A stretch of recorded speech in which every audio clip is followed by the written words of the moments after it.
and thoughts collide in this early morning ride.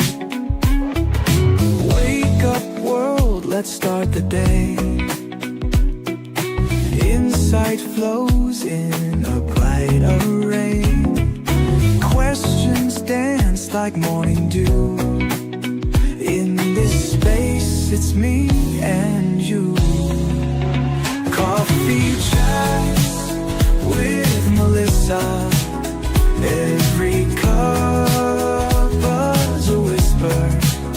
Conversations open doors. Spilling thoughts forevermore. Ideas bubble crisp and bright. Words take flight in morning light. Consult the heart, make it sing. New perspectives on each wing.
Another cup of cheer. Every thought becomes so clear.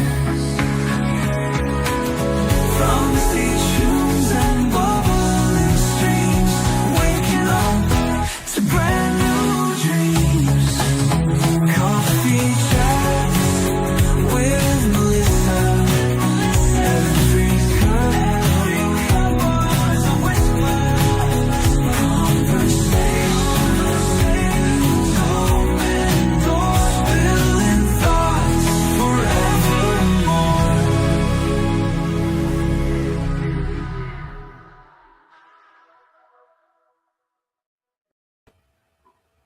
Well, hello, my friends. Good morning. It is Saturday. Can you believe it's Saturday, August 15th, 2026? I swear to you, the other day I was still thinking 2025 in my brain, and it occurred to me, girl, 3/4 of the year, just about done. You're almost out. It's time to put milk on the list because we need another next year. So good morning. Today is going to be a dose of reality, like real reality. Like Christmas is closer to us than New Year's. We're really on the back end of the year, guys. And are you ready for that? Is that even a truth you want to hear at 6 a.m. on the Pacific Coast? I don't know, but we're going to get into it. My name is Melissa Ann Houston. I am the host of Coffee Chats. It started on LinkedIn a few years ago in a glorious audio event. It was a new option for LinkedIn to go live. I stumbled into a room of a friend. It was co-hosted by two of my connections on LinkedIn, and it was just the coolest thing. Full disclosure, I'm an 80s kid. Okay, a little bit of Lisa Frank, a little bit of Betty White, a little bit of Google in a blender is how you'll see me described on the internet somewhere. And the truth is that Lisa Frank behavior popped up in me. It started to bubble over. If you know me at all, it was like adding vinegar to a pile of baking soda. It just came alive. And I listened to people talk in a private room where their little face bubbles were doing all the work. And I got to tell you, that's still my favorite way to play, which is why you won't see me live. A lot of people ask, why didn't you go live? Everything evolved from audio. Go live, get on camera. No. You want to know why? It's because my hair's in a messy bun. I'm in my pajamas. I am not dressed for public. If you came to the door as a mailman in my grandma's house right now, she'd be mad at you because she'd have to grab her robe kind of thing, right? I'm comfortable in my blanket, in my favorite chair, sitting in my living room talking to you, just like I would if I called you up. So that is the premise of the audio chats I don't want to lose. That is where all of my best friends came to play on LinkedIn. I fell in love with the room. Within a week, I hosted my own. And I did it because my mom had passed away. I had taken a sabbatical from LinkedIn. And I really thought, wow, that would be a super quick way to update some of my closest people, right? And so I opened my own audio room, invited all of the names I knew best. I used to run, 50? Guys, you were there. I see some of your names in the comments. I'll say hi in a second directly. But we had 50 people in the room without question. Sometimes it'd get up to 150 people in those rooms. And I invited them. And I said, hey, I want to talk about it. And so we started talking, and I shared my experience of losing my mom. And then a month later, I lost my largest client of 8 solid years, consistently just cashing that check from that customer because we were doing so well together. And then he was gone. And I just kept talking about my life publicly in a way I hadn't before. I've been a coach and a consultant since, 2015. And it was just then that I had started opening up live and doing all of this kind of stuff. And so if we're just getting to know each other, welcome. Some of you guys have been around. Some of you guys like Ken Dunner, I know you were early on. You're the reason Careers, Chaos, and Coaching with Felipe exist. We blame him, rightfully so, and thankfully. Blame is a strong word, but if you've ever been to the show, you know blame is an appropriate word. LinkedIn user says, you are spreading positive energy everywhere. Good morning to Annette. David Pushkin is here, hailing from London, UK. For those who do not know, he is our Chief Encouragement Officer. As always, Melissa, looking forward to this conversation. Let's see what nuggets we drop. Oh, Sean, yes, I got you thinking of fall. It's time, guys. I don't know where you live. I grew up in Arizona, but where I am today, this is Christmas weather. It's weird to say that, but I live in the Pacific Northwest. I have Christmas trees growing out of the ground naturally here, which is unique. I had cactus in the yard before. And I'm sitting here. It's like 50, 60 degrees in the morning. And this is Christmas weather. This is the stuff that if we open the front door, this is what we would see on Christmas Day. It was just this. And so I'm already in my hot cocoa, beanie, cardigan mindset. But it's summer. We have a little bit left, and depending on where you are in the country, it definitely is going to last longer or not. You know what I mean? But I wanted to talk about, are you searching or browsing, right? I wanted to get into the nitty gritty, and that's really what this Coffee Chats audio Saturday event has become, is just coaching live. I decided to use this platform to do 2 hours of free training, coaching, consulting, engagement, just thinking out loud for your benefit. And so if you are new, welcome. If you're not new, welcome back. I will say though, if we haven't met yet, or if this is your first time, please go follow me on YouTube.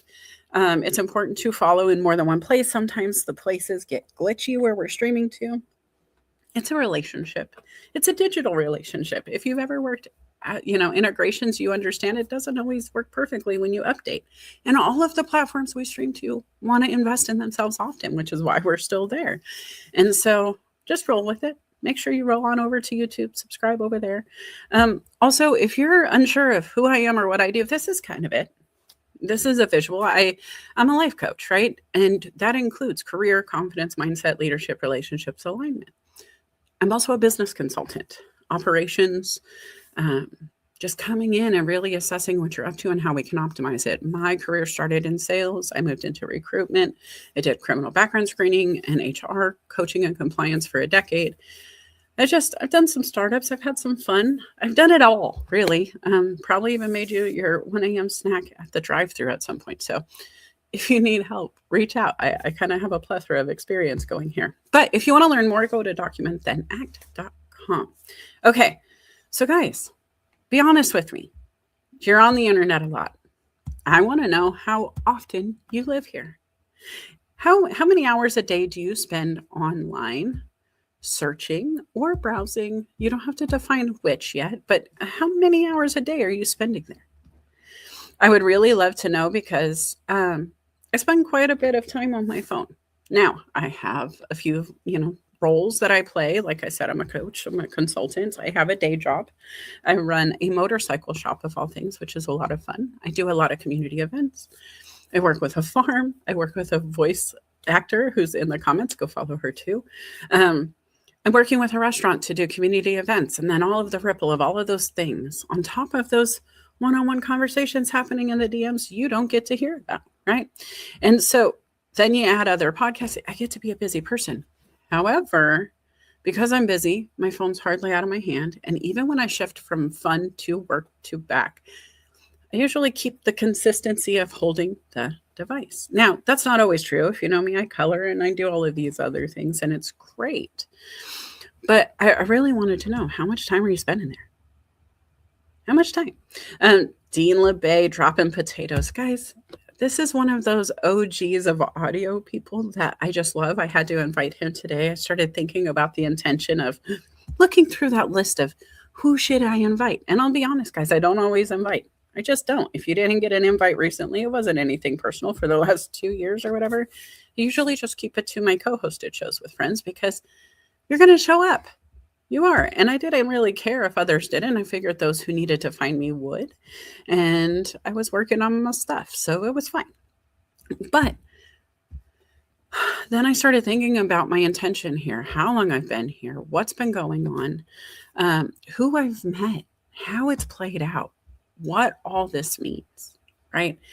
And so when I got onto myself a bit about this question, are you searching or browsing? It just comes down to, first, let's assess, right? What are we up to? Sometimes what looks like mundane searching for me is actually my subconscious working on something. I'm watching dumb cat videos to figure out what my client needs next. And I don't know why my spicy little brain likes to do it that way, but it does. Sometimes I do my best thinking when I'm scrubbing something. So I love to clean right after I get off a coaching call. It's a great way for my hands to get busy, but my mind to stay focused and to work it out. I work better that way. I can write down what I know, but I also have to go searching for this answer in a specific way, because when I'm searching for results, they come. And so we're going to interchange. This is a spaghetti brain conversation, not waffle. Let me explain that for a second. If you're new here, spaghetti versus waffle brain. I was talking with my husband one day, and we were talking about the different ways people process information. And more specifically, this was a husband-wife conversation. Our conversation. And I am a spaghetti brain. My husband is a waffle brain. And what this means is I can start at the end of one of my spaghetti noodles with a concept, an idea. But as I evolve this, as you're listening today, you might understand this. I follow the noodle, and it will go up and down and all around, and it will intertwine with other noodles. And sometimes I actually get tied up in the other noodle, and then I come back out to the other end. And eventually you get to the end of my thought process, the end of my noodling. My husband is very different. Every piece of data has a compartment. Every time you want to access the compartment, you have to step from one box to the other. He can contain so much data in those cells, those sweet, savory details, the bits. He can hold so much inside, and he can do it cleanly and concisely, but he doesn't always like to do waffle brain pretending to be spaghetti and vice versa, right? And so when I search for answers, knowing I'm a spaghetti brain, I intertwine everything. I work best when I'm overlapping things. It's kind of silly when you think about it for a Venn diagram girl. But for him, he's the guy, I would call it, who wants to be a millionaire. When you need that one piece of detail, that data, the line item on the back of the baseball card, second line down, and you need that stat, that number, he's the guy, right? He's going to clearly answer you. You're going to need the number. He's going to give you a number. Which one are you? I think both are important, but I honestly would love for you to think about your internet actions as either waffle or spaghetti. Your browsing actions, waffle or spaghetti. We're going to get people hungry. I'm sorry it's early. If you haven't had a snack yet, it might be a good time to pause and go grab a little something. Dean says it'll be 96 degrees in New Orleans. Good morning and afternoon. Wow, that's going to be a nice warm day. He's definitely still in summer. Felipe says, I search more than browse. Okay, I like that. For what purpose? Is it work, personal, both? David Pushkin says, I spend far too much time on the internet, especially on my phone. My digital well-being notifications secretly shame me, living my best life. Now, you know what? I want to fight my phone when it comes to this. I think, yes, we should put devices down. I think there's a ton of great reason to disconnect. And I'll be honest, even if my phone's in my hand, it's always on silent. You can't reach me if I don't want to be reached. If I don't want to be in the moment, I'm not in the moment. And so for me, I search for disconnect when I put my phone down. However, when it's in my hand, I think there's value for me because I've learned how to spicy my brain into action, right? Like, or take the spicy brain and move it into action. And what I like to do most is to shift. So one of the things I like to do when I'm thinking about the show, I don't know if you saw my post yesterday, but I own the fact that I used to hate AI. I mean, hate it.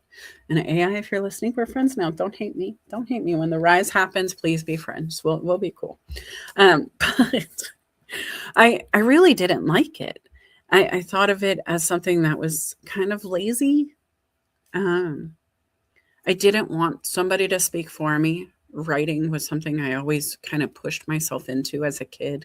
Document, then act. It definitely would shift perspective if I just give over the pen. And so there was a lot of animosity there. However, I use AI to formulate the show. And I go into ChatGPT and I tell it, hey, we're doing a coffee chats again. And I want to do a topic I haven't done in a while. I use it to help me source that because I don't want to pay attention. I mean, I move in my spirit. I move in my gut. I move in what's moving me that week or what's a focal point in the news. And so when I go in and say, hey, this is what I want to do, it'll start giving me ideas. And some of them were so generic. And so I push back and say, no, I'm searching for something deeper. I'm not just browsing coaching topics. I'm digging deep inside me to figure out what I really want to coach and teach for 2 hours without friends live with me, right? Because we're doing this one solo right now. Yeah, I have people come to the stage later, but the truth is I have to vamp or speak on this topic for an hour to 2 hours. And so when I'm thinking about it, it's been helpful as the educator I miss. And if you coach with me or if you've been to the coffee chats, you know, I talk a lot about school and training and education and how it all started and all of that good jazz. And a lot of why people need coaches after graduating college successfully with a degree or being in charge of a business or finding success in whatever realm they have is because they start missing a syllabus. They miss somebody just double checking their work. We were trained to look for that stuff, to want it, to lean into it. And so I use ChatGPT in that way for my shows. Help me out. I want a syllabus. I want some ideas. Give me a list of books to read this summer or something, right? It's kind of my choose your own adventure without having to overthink. Just letting it move me a little bit towards what's already inside. Does that make sense? Like it's not giving me the answers unless it feels 100% right in my gut to do it or my spirit or whatever you want to say. But I pray over this stuff, guys. I'm an intentional person in that way and not going to go down that hole too much. But I really want you to know when I go into ChatGPT, I let it feed me some stuff. And then I go scrub my kitchen. And I think about the topic. Are you searching? Are you browsing? Because once we picked that, we leaned into it. And I started to think about the library. While I was scrubbing the dishes, I was thinking about how I used to go into the library and it could have been just me, but as a spaghetti brain, I would go in to learn about airplanes and all of a sudden I saw automobiles next to it. And I was like, ooh, that goes past two. Ooh, that has an engine. Ooh, I wonder what the difference is. And all of a sudden now I have to Venn diagram the two. I was one of those people who when growing up, oh, my computer just said, girl, plug me in. What are you doing? When growing up, I loved data. I still do. Getting the encyclopedia out and learning about topics, getting on Google and being able to Google everything that I needed, not just for me, but for work. I was a researcher by trade, and so being able to dig on the internet, going in and thinking I was going to find one thing, and then that spiraled into a subtopic, and that subtopic, now you got to fact check the people who are doing it and who is Merriam-Webster anyway. All of those things. Are you with me? Spaghetti brain. But I would go into the library with one idea, come out with multiple ideas, and then have forgotten the book that I was supposed to get. I got so excited about automobiles that I left the airplane book right on the counter. Do you ever do that? Do you do that now? You go to the internet to find something for work. You go to the internet to find something to write about or talk about. I mean, I come to LinkedIn for a lot of ideas. I come to LinkedIn to learn, and then I like to implement it. I go to YouTube for recipe ideas and fun crafts and just unique ways to play, right? Different things going on. I go to Facebook and I watch people. I'm a people watcher. As a coach, that's shocking, I'm sure. But I love to go see what my friends have done over the past year, decade, what have you.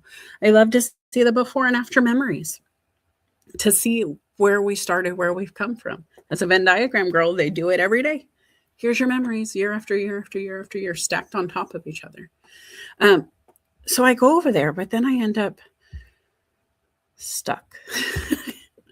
I get over there and I have an intention, I need to go to Facebook. I need to look at my memories today. I want to see what I was up to. I want to see where I've grown from. It's a self-reflection time for me every morning. And I get there and I do my memories. And then all of a sudden it's like, oh yeah, Bob, your best friend Bob from back in the day. Where has Bob been? We used to tag each other and post all the time. Where did Bob go? And so you go looking for Bob, and then you realize, wow, Bob started a business. Bob's doing this. And then you're messaging Bob. You had 2 minutes to check your memories to spot check where you're at. And now you're 22 minutes into a conversation with Bob from 3 decades ago, asking how his kids are. You don't know the kids. You don't even know what they look like. You never got to that profile picture or whatever. What were you supposed to be doing? Do you remember? Because sometimes I forget. Sometimes I have to sit there and go, okay, Melissa, what did you do? What did you do? And so I come back to, why did you scroll? Sometimes it's really important for me, especially when I need to be intentional, especially when there's no time to play, for me to write down why I'm on the internet, why I'm searching. Because it's not just about why we're searching, but it's about preventing the distraction that is built into every platform that you're going to. Because if you're on the internet, they're going to try to distract you. It's like trying to run and you see all these things coming at you from the side of the track. And you have to all of a sudden do hurdles, and you're cutting to the right and left like you're in a football game, and you're just trying to jog. But all of a sudden you're jogging through all of these distractions, and it's banner ads and targeted social media ads and cool dances to your favorite song because the algorithm knows which songs slow you down. And all of a sudden you're 6 TikToks into When the Sun Goes Down track, and you're just giggling along, and you're like, wait a minute, I wasn't supposed to even be on TikTok. What the heck? I was on Bob's page and Bob's on TikTok, and I was like, I wonder what Bob's doing with this kid's on TikTok. And there you were. So write it down, right? Set intentions for sure. But why are you on these platforms? Because I did see Dean say he came looking for employment and stayed because of the community. And that is so true for LinkedIn, especially. I haven't found community on Indeed. I do find communities on Facebook and other platforms, but I'll be honest, they're not always as strong or as supportive. Some of those communities are pay for play, which is great. I think that there's a place for that. It doesn't really align for me to do social media paid for communities. If you want to pay me, then you get me. If I do a group event, that's a group event. But I think for me, the reason I go to the other socials is distraction, intentional distraction. I go to Facebook and Instagram and TikTok to disconnect. Sometimes I'll go connect with somebody locally. They're on Instagram versus LinkedIn. They haven't found the power of the platform yet. And so I'll meet them where they are. But genuinely, I'm not on Instagram looking for business. That's not where I am. Do the targeted ads work there? Absolutely. I met my chiropractor that way. I invited him to my community event. Now we're friends, and I see him for services. So when you're moving with intention, do you know how you behave? Are there different actions in different rooms, different social platforms? Are you just cut and pasting across all of them and you're only there for your business and business is business and you're not doing it different? Maybe you don't scroll at all. You're like, I'm just come, drop, go. I got to get out of here. As soon as I post my stuff, I'm out of here. Post and ghost. Let's talk about it, right? David Pushkin says there's a spaghetti and waffles. Wow, the catering in this event is amazing. I love it. Felipe says I'm a spaghetti thinker, but a waffle searcher. I love that. Would love to hear more. Waffle action taker. I agree, right? Very concise movement, guys. You got to be intentional. And so let's talk about my first intention. On LinkedIn, most of the time I see people scrolling are going to be for opportunities, career opportunities, networking opportunities, and then insights, learning, knowledge, the things I say we're doing here in this room and my friends are doing in the comments. We're doing that actively now. And it's as simple as showing up to a live event to hear some insights, give some insights, share some insights. You get to know the people in the comments, which is exactly why we know everybody by name, is because they just kept showing up. And then they would invite each other to events, and then they would comment and support each other's posts because they're like, oh yeah, that's that Felipe guy. I like what he said in the room. Hey, that's Melissa. She likes to put glitter on ideas. I totally want to follow her for glitter. Maybe it's the colors and the Venn diagrams, whatever it is, right? But we kept showing up, and that created opportunities. And it's consistently doing so. One of the opportunities that this organization, LinkedIn, with all of its free action that it allows us to take, that had been created, was the book, Our Love Affair. More, is that even? Yeah. More than a social media platform, we are linking in. So the next one, a message to my family. I was in 2 different books, collaboration books here on LinkedIn. We talked about our journey. We talked about ourselves. We talked about our legacy. And we did it because we all showed up here, got to know each other, worked together, and it became international bestsellers the day of launch within 24 hours, right? And that's really neat because we didn't just reach our friends. We didn't just reach our local community, but we had a platform that had been engaged globally to the point where we could have multiple countries buying our books in the same day to put us at the top of our categories, right? And that's really impressive to me, just to see the power. It reminds me of bringing a team together on the track or on the football field or on the basketball court when we were in high school, and just kind of seeing those all-stars come together with intention, doing their thing. And they were a bunch of wonky kids. I was a track star who was a wonky kid. I was short. I was fast, but I was barely making it over the hurdles. I don't even know what gave me the gusto to try, right? Because it was almost as tall as me. I think I had a foot over the hurdle height. And somehow I was jumping that thing. We did it because the people around us encouraged us to try. They gave us their tips. They worked together. They showed up screaming in our corner when it was time. So we got braver. Right? We took the shot, and eventually we're like, hey, I made the shot. And then the crowd went wild. The same thing happens. Other socials, maybe a little different. Maybe it's more entertainment. Sometimes it's inspiration, especially on that Pinterest board. I love Instagram for inspiration. Connection. I spoke of social being a connection platform for sure. One of the connection platforms that I used to use, that was my primary, was MySpace. Guys, did you have a MySpace? Don't let me be out here alone in this memory. So I had a MySpace. I went and I connected with a bunch of people I went to school with. And that's actually where I found my husband. We had gone to school together. He looked really familiar. I looked really familiar. We connected. We turned it into a dating site. We were talking for hours. We didn't mean to transition into a relationship, but it happened, right? So connection happened even on MySpace. But there are a plethora of places to do that now. There are some that you go with the intention of connection for business, mentoring, like school with a K. There are platforms out there like GoBrunch. There are Zoom, Slack, all of these platforms that aren't necessarily direct socials, but they're out there, right? And there's a lot of them for gamers, Twitch. There, I mean, you talk streaming, you talk connection. You can find them. But are you looking with intention? Did you accidentally find your favorite platform? How did you find Clubhouse? Did you ever find Clubhouse? Have you ever been there? And what was the intention when you were there? Because I've heard good and bad things. I never really focused on Clubhouse, I'll be honest. I went in, it felt a little less comfortable for me than LinkedIn Audio. It just felt a little bit more chaotic. The conversations seem to be more aggressive more often.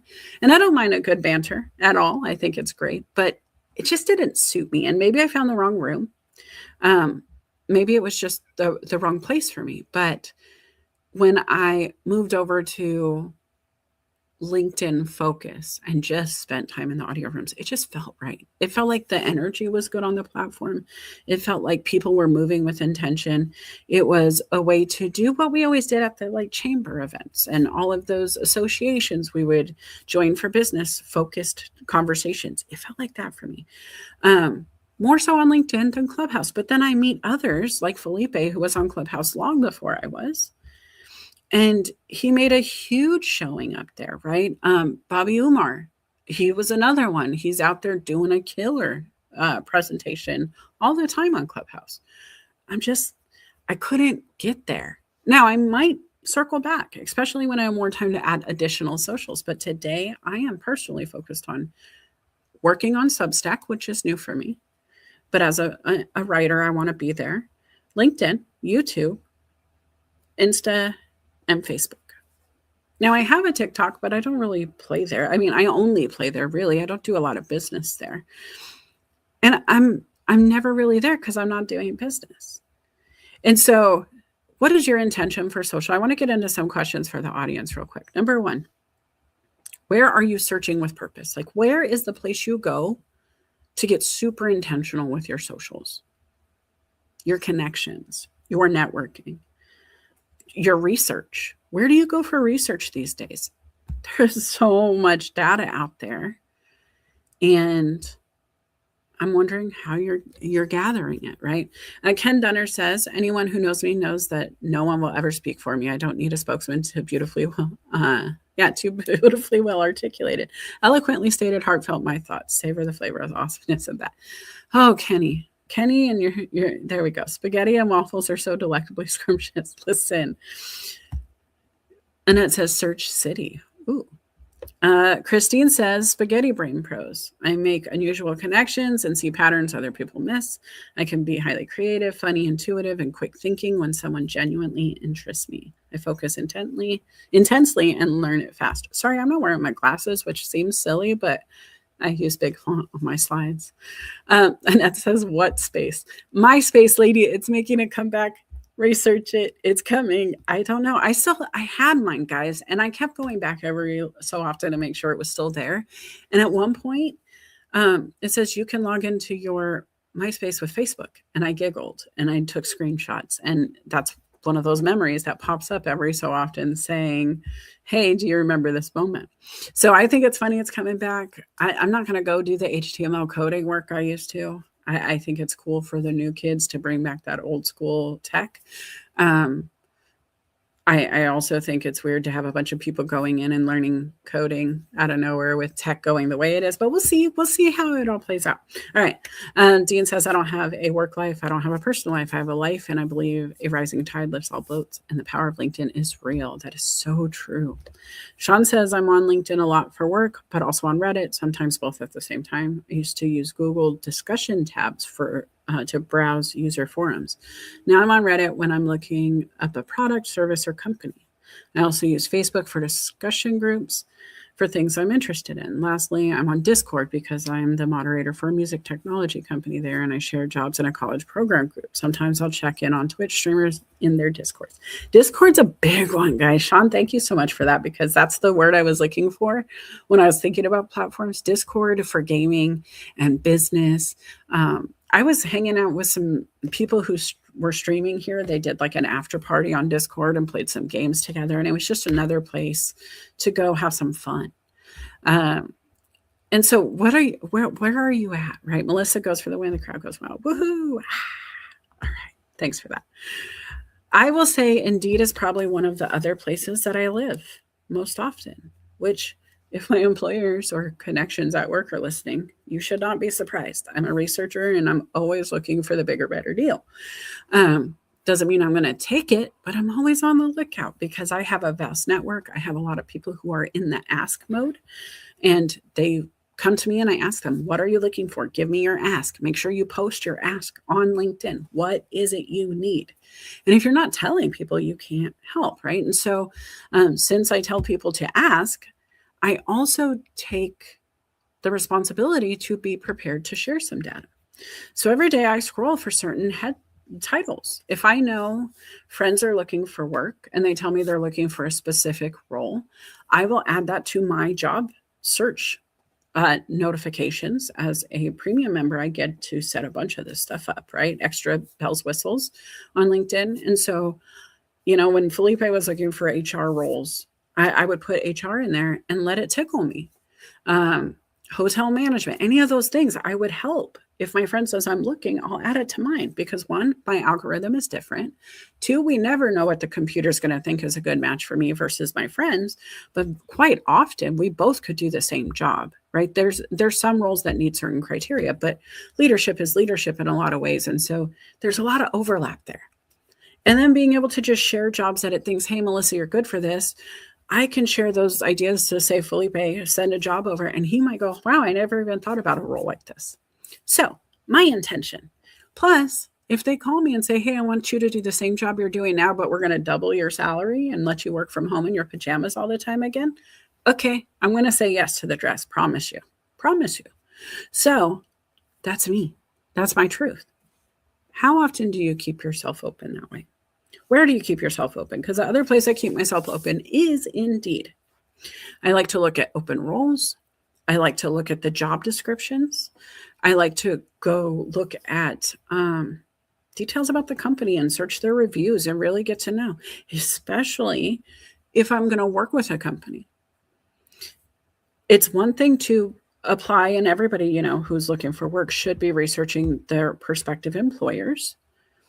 But it's another when you're a consultant and you're going to overlap with your brand with theirs. You're putting your brand in motion with their brand. And so I like to go to Indeed and I like to ask the hard questions. What are the people saying? I like to go to Reddit and read reviews. And you might be shocked at how my clients' eyebrows raised when I was like, so I read this Reddit thread, and of course they know the Reddit thread exists, but they're shocked I found it. I have to search with intention, because if I'm aligned with a client that doesn't align with who I am as a human, if they're working in opposition of my core belief systems, I really don't want to overlap with that, right? It's really hard to stand on both sides of a war, so to speak. Same thing with integrity. The same thing with community service and giving versus receiving. It's very hard to step in both circles at the same time. And so you have to make sure that it works. And so where are you giving? Where are you receiving? Where are you browsing out of habit? Do you dare to share how much time you spend on LinkedIn? You can go to your device wellness and look by app. It'll tell you how much time are you spending per week on LinkedIn versus Indeed versus the other socials. Because for me, if I'm not on LinkedIn or Indeed, I am in a distraction mode probably. And that's okay, because distraction for me also equals spaghetti brain productivity, right? But does that mean that for you? If you're a waffle brain, your productivity is directly tied to the usage on your apps. And if you're a waffle brain who can't do work while they play, then you should be looking at the playtime versus work time on those apps and doing that assessment, right? And if you're not getting closer to the place you say you want to be, that's the first place we assess our data. When we talk about moving forward in our shows, guys, with coffee chats or coaching or whatever my posts are, it's always about documentation, action. But then we have to reassess everything we've done, right? We have to track and adjust. And so I'm using this data method where it's document, act, track, adjust. And then you repeat the process. Once you've adjusted, you've documented what you're adjusting, you implement it, you get to work, you do it again. And so where are you browsing out of habit? What is the intention of being there? Next question. And I love AI for these visuals, guys. I got to be honest. What platform do you use for opportunity most? These days, YouTube is my primary focus for growth. That's where I want all of my followers to show up. Long-term plan, they pay the most for content. Long-term plan, they have the most stability for streaming. I have been beta testing with all of my friends. YouTube is the go-to where it comes when it comes to making sure that we're not going to be interrupted during our live events. I also know that they have a lot of followers. I mean, they're doing the investment too, right? Like there's a lot going on there. I had to do a whole episode on YouTube and the benefits, but I was sleeping on it for years. When I was doing LinkedIn lives, I wasn't streaming to YouTube. I didn't have to. We just clicked the button on LinkedIn. I didn't have to cross stream anywhere. As a matter of fact, you couldn't even play back the events back then. And so for me, there was an opportunity to network, but not really evolve content on LinkedIn in a way that I could capture, right? And so even now, the platforms I'm using are shifting. I'm using StreamYard to do my work. I'm sending it to the platforms I want to grow on most, which is YouTube, like I said, LinkedIn, which will always be a primary focus for me because it has brought so many opportunities to me in a DM. It has brought real live dollars to my bank account. Talked about it before, but my most productive day on LinkedIn was a $10,000 deposit day. That's what was deposited in my bank account that day based on the work I was doing. And I was like, that's a beautiful day. I have never captured that energy on another platform. I just haven't. It's not a bad thing. I mean, I would love to do it. Most people don't do that. And so I'm grateful for capturing it at all. And I'm not, gift horse mouth work. I'm very grateful for the outcomes, but a little mad at myself for not streaming to all three platforms the whole time, right? A little mad at myself for not figuring out a way to capture that energy and save it. Now we're moving forward. So this is the intention. I use StreamYard. I'm streaming to those three platforms. I'm going to figure out the Substack thing. Felipe's got to coach me on that one because he can stream live to Substack for careers, chaos, and coaching, but I haven't done it first. That's where I am, right?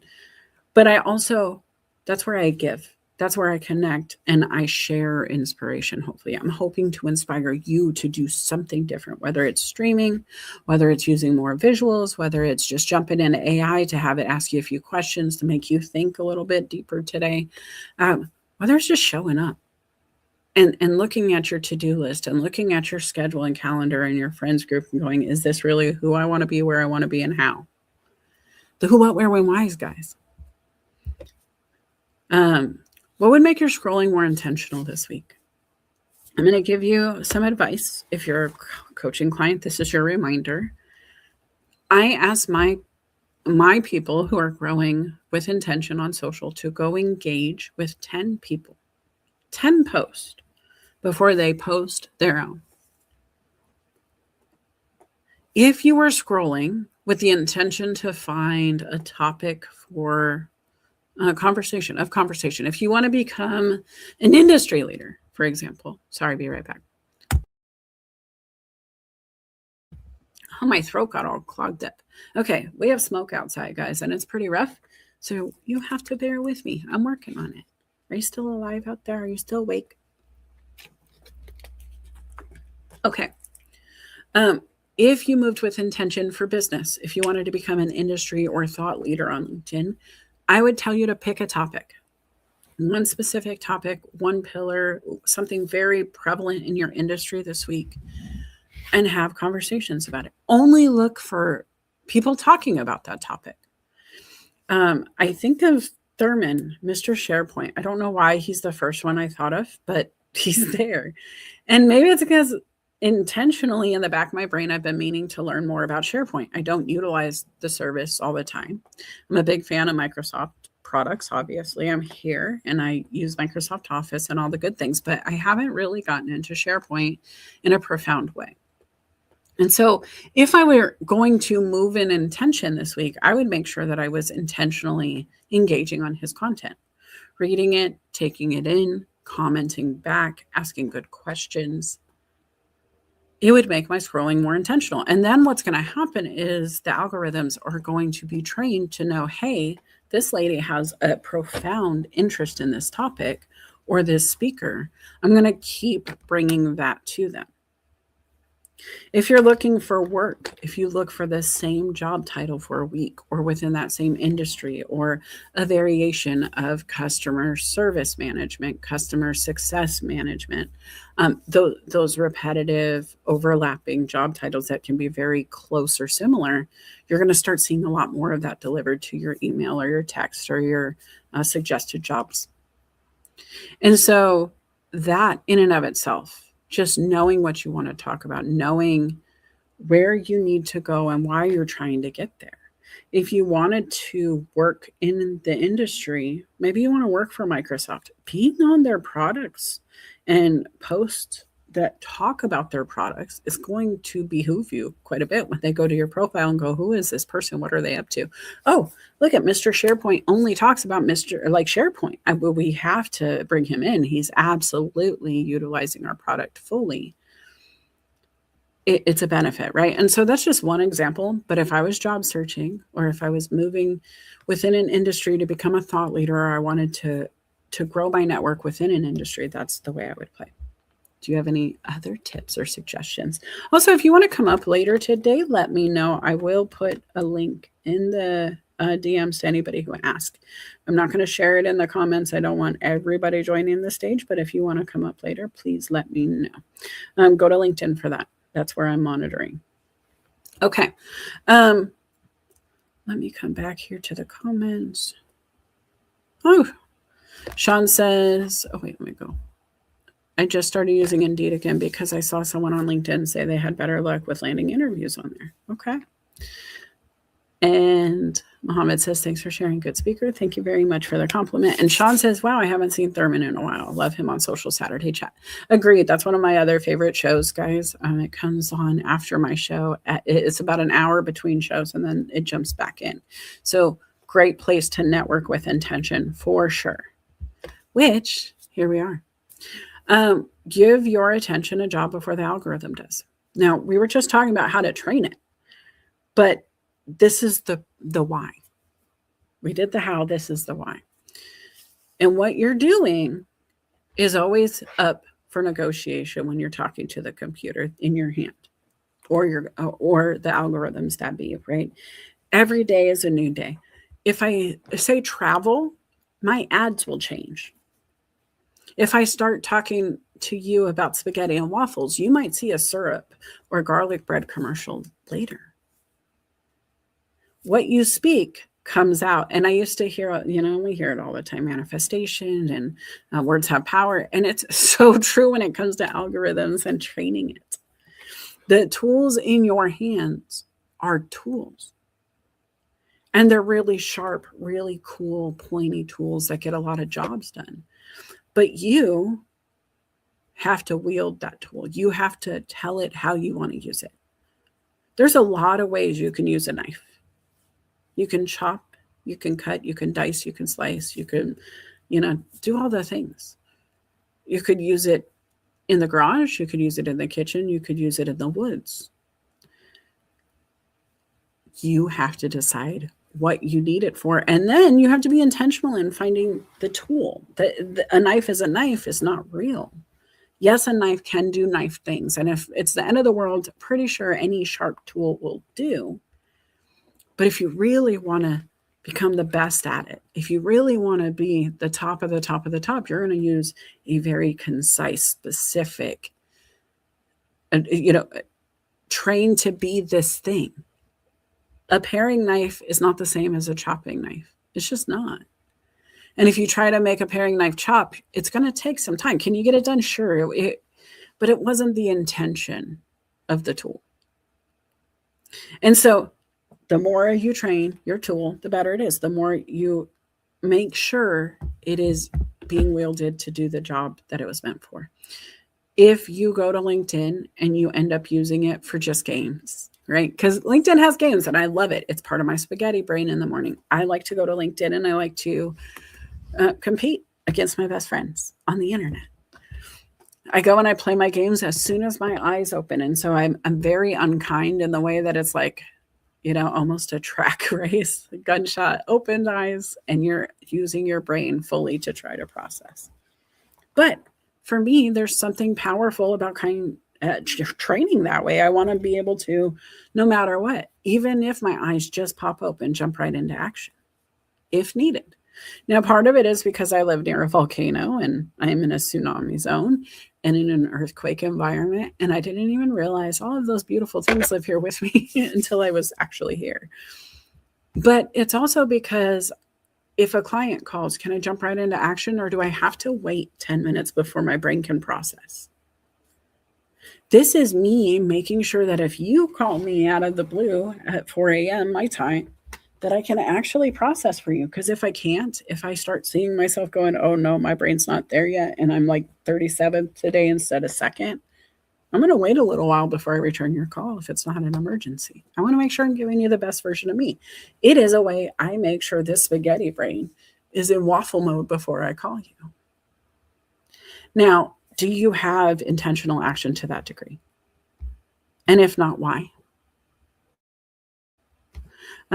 David Pushkin says, making a mental note for Saturday, train my dragon. Yes. Ooh, I love that.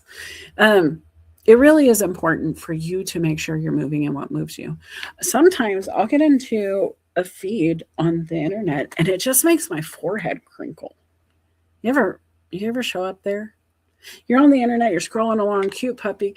Ooh, that looks like a good recipe. What in the heck is that? And then like a car accident, it's almost, you can't look away and you don't know why you can't look away, but you're not looking away. And so you're scrolling.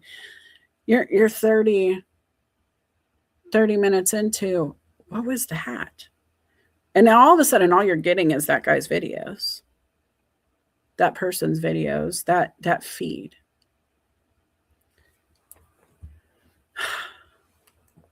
How do you stop it? Do you have a way to slow yourself down to get this done? Some of the other questions that ChatGPT came up with was some stuff to sit with, guys. And I really want you to think about this.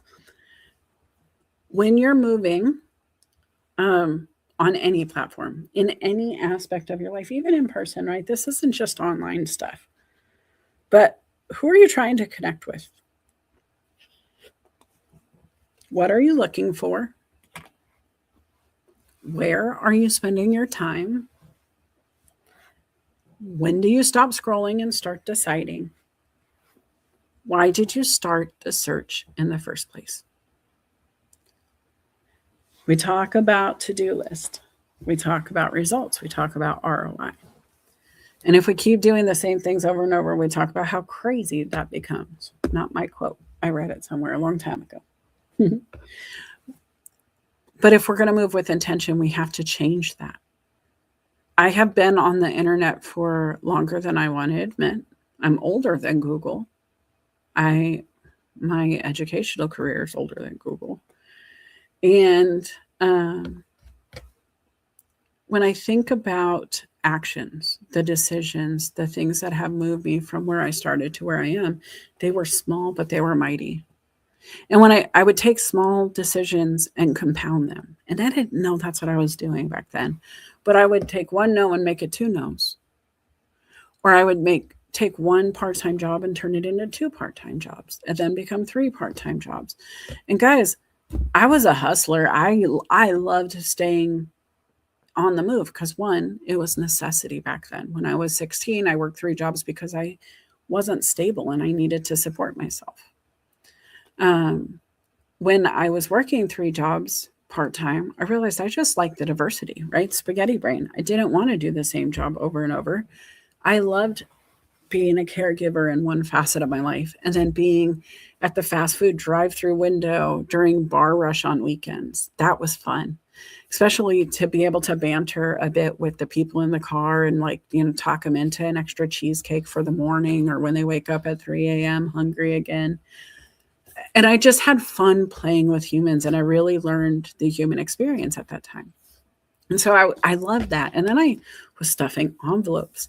And another job was cleaning cars after monsoons for the dealership. And I was just diverse. And I was never really tired because if I left one job, I went and did something completely different. My brain didn't feel like I was working. It was fun. I loved making the money I was making because I certainly wasn't making what others were. Even at the fast food place, I was making almost $1 more than others because I negotiated, because I had worked in sales before fast food.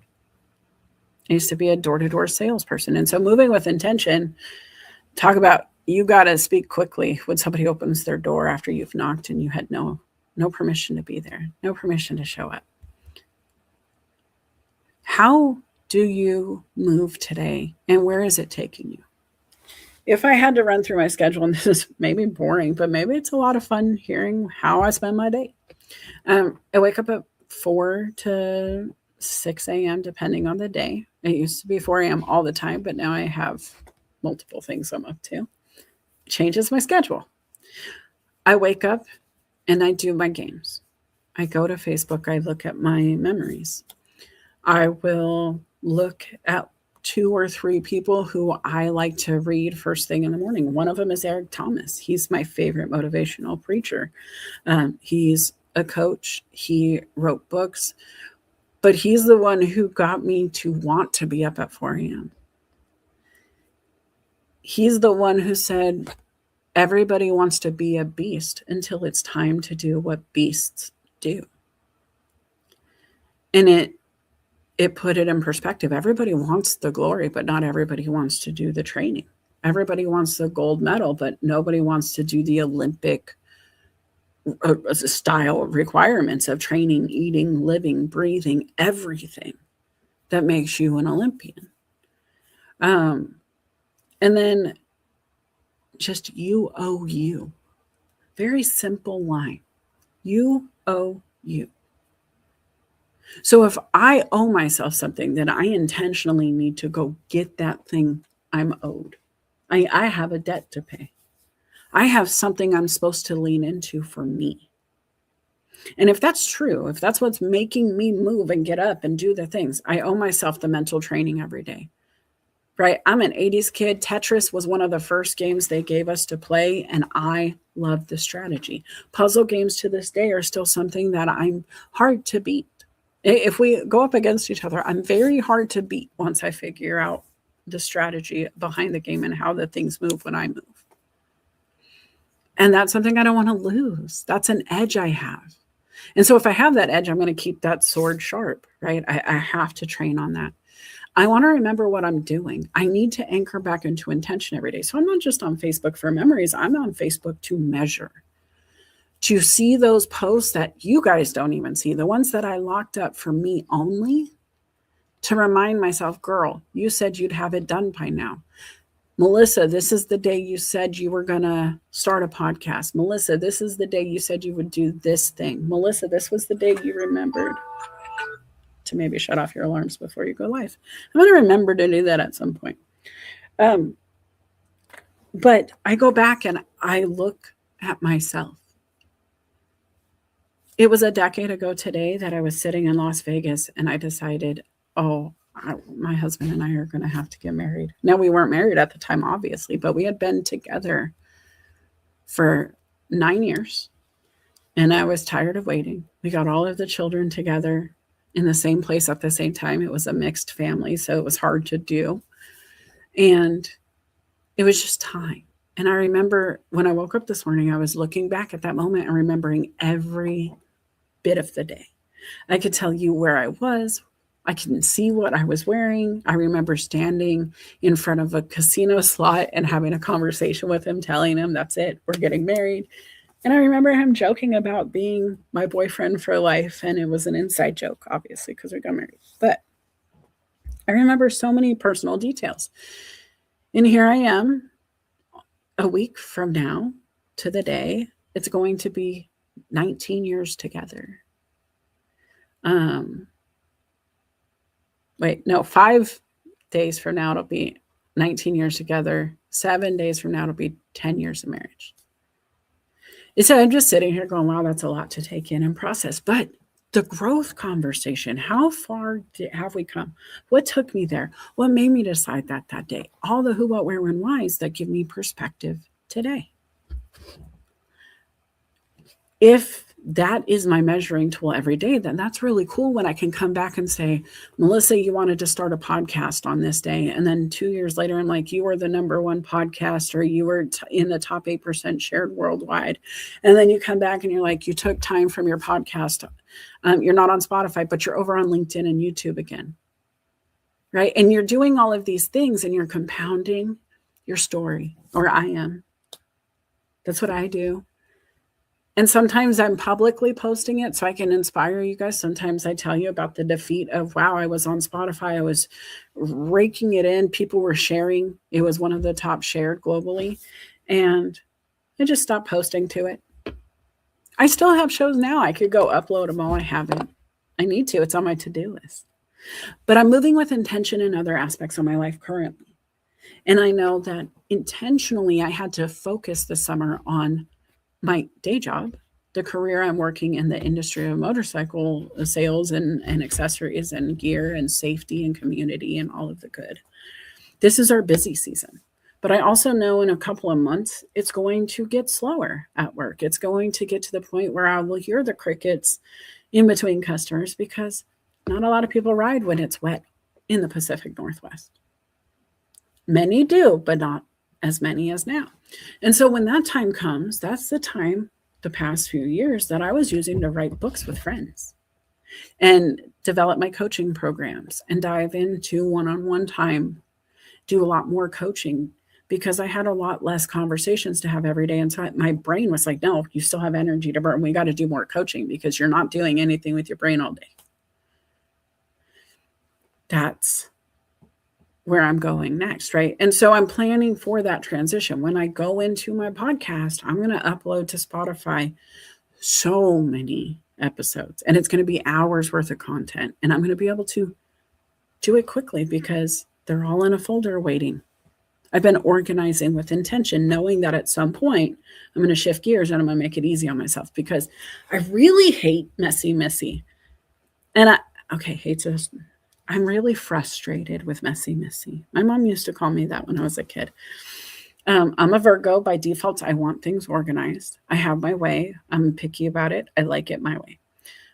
But on the opposite side, I don't mind a mess because of the neuro spiciness. I just have to have it stacked. If I have dishes, the plates must be organized, the silverware in one cup waiting to be, tackled. I want the bowls stacked. I want the cups aligned. It has to look neat while it waits to be handled. The same with my doom pile of paperwork on my desk. It could be 6 feet tall as long as it's a nice, neat pile. I can intentionally ignore it if I keep it organized enough that when I come back, I can just grab the pile and go. Sometimes when you're working as much as I do or in such a diverse fashion, you have to let the mess sit. There is an intentional delay to cleaning because you have to have time to process it thoroughly. It's about time management. Also, it's not just about, here, let me try to tackle this. It's, can I tackle it well? Can I see it through finish, or will it delay something else? Will it just create 2 piles for me? And then I have to monitor 2 piles till next week because I won't actually get the time. And so intentional action, how much are you spending? Where are you spending it and why? When I move into my day, my phone is on silent. If you reach me before I go into the motorcycle shop, great. You might catch me coaching. We might have, 2-3 hours worth of coaching done before I go into the store. That's easy to do when I wake up at 6, between 4 and 6, to put 3 hours of coaching in is no problem before my 9:30 call at work. I can get dressed even, get ready. If I shower before I start coaching, I can put on makeup. They don't see me. It's all phone calls because simple. It's easier for everybody. If they want video, we can, but even then they get to watch me put on makeup. And you know what? They don't care. They don't care. So intentional action, and I'm intentionally warning them, this is who I am as a human, and I may not be your coach if you don't like it. But yeah, I gotta just take this in. Sean, I recently was getting weird feet videos in my YouTube feed. I'm not into that. Eventually the algorithm took that out of my feed, thankfully. Oh my goodness. I don't know what your phone heard, but guys, have you ever worried about your phone hearing the restaurant conversations? Like you put your phone down in the booth and it accidentally picks up your neighbor's conversation too. And maybe they were talking about their orthopedist or, going to get a pedicure or taking pictures of their new shoes. And all of a sudden your algorithm shifts. I think it speaks to, and this is just a joke, right? But truthfully, it could happen. And if that's true, then you got to watch where you surround yourself with. You got to watch what data you're feeding your brain if your technology is so susceptible. Because I believe our subconscious is too. I believe we don't even realize how much we're taking in at all times. And so, subconsciously we're thinking about ice cream and we don't know why, but all of a sudden now, we're looking at ice cream ads in our phone and we're like, where did this come from? What the heck? But what if it was because you went and got, dinner last night, you skipped dessert, you were fine, you told the lady no thank you, but your phone heard her offer you ice cream. And so subconsciously she planted the seed of ice cream and you didn't want it then, not at all. But your body's like, hey, I do like ice cream though. And if I would have had room, I probably would have just said yes. And so why aren't we thinking about ice cream? You don't even know it's telling your body you want ice cream. You don't. It's these things happen, right? And then you think your phone's magic because it's reading your mind. And truthfully, it just heard the conversation that you heard, but you forgot. You forgot that seed was planted.